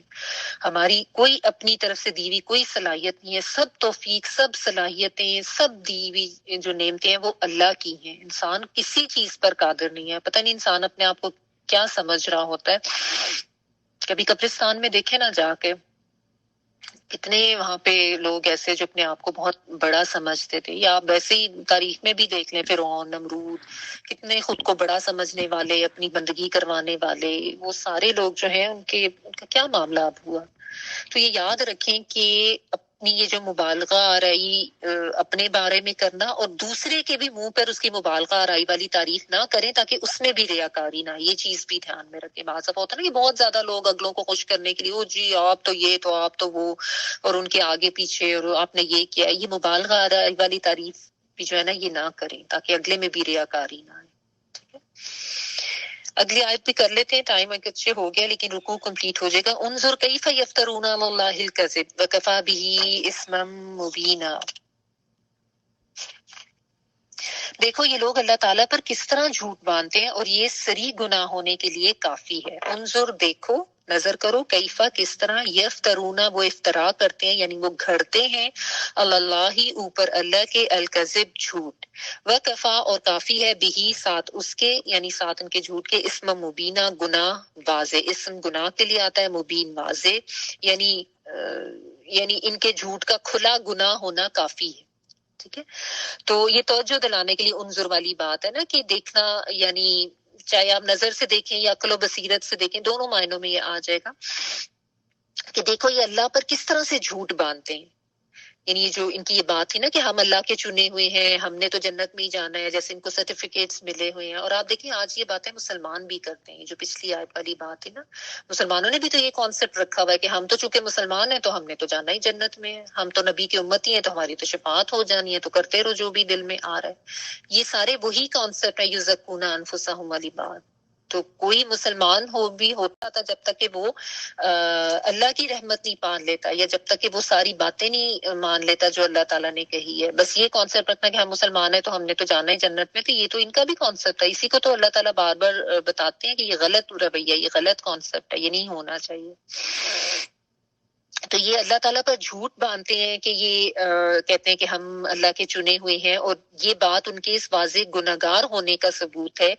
یعنی ان کے مجرم ہونے کے لیے یہ گناہ کافی ہے ان کا یہ جو جھوٹ ہے اس کا کھلا گناہ ہونا کافی ہے کیونکہ یہ اتنی غلط بات ہے کہ اللہ تعالیٰ نے تو ایسی کوئی بات نہ کہی نہ کسی کو سکھائی تو یہ جو چیزیں ہیں یعنی اللہ کے اوپر یہ افترا پردازی ہے اللہ نے ایسی بات کوئی نہیں کی ہوئی کسی کو ایسا سرٹیفکیٹ نہیں دیا بھائی اللہ کے اوپر جھوٹ باندھنے کے مترادف ان کے اس جھوٹ کو کھول دیا اللہ تعالیٰ نے جو یہ لوگوں کے اوپر جانتے تھے نا اور خود کو بڑا سمجھتے تھے لوگوں کو کمتر سمجھتے تھے بنی اسماعیل کو تو سب کو یہ امی جاہل ہی کہتے تھے نا اور کہتے تھے ہم چہیتے ہیں اسی لیے تو مانتے نہیں تھے حسد اس لیے اتنا زیادہ تھا نبی صلی اللہ علیہ وسلم سے کہ یہ بنی اسماعیل میں کیسے آ گیا ان کو تو ہم انسان ہی نہیں سمجھتے تھے ان کو تو ہم اپنے سے یہ تو کم تر ہیں یہ تو جاہل ہیں تو یہ مانتے نہیں تھے کہ ان میں کیسے نبی آ گئے ان کی آزمائش ہوئی نا بہت بڑی تو یہ بات ہے کہ مسلمانوں کا بھی اگر کوئی ایسا عقیدہ نا کہ ہم تو جنتی ہیں تو یہ بھی وہ اللہ تعالیٰ کے اوپر جو ہے ایک غلط بات ہی گھڑے ہوتے ہیں ورنہ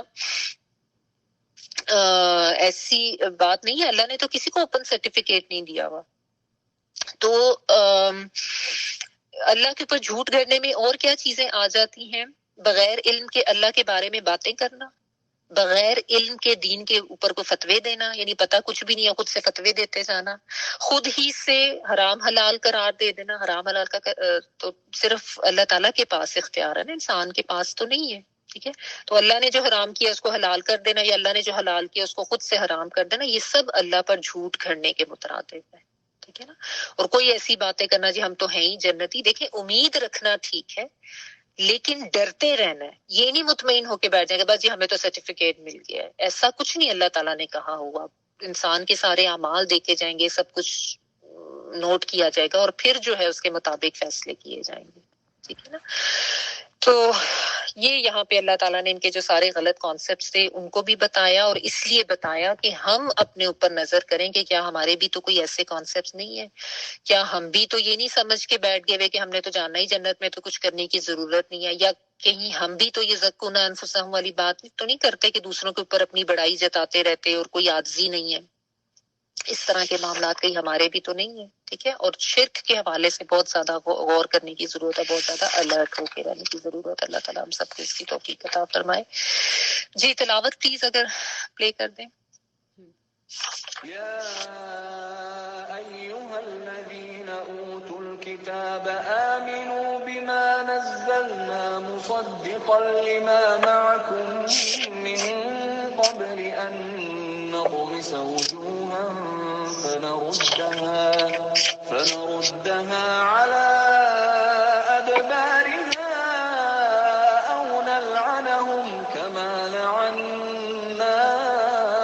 أصحاب السبت وكان أمر الله مفعولا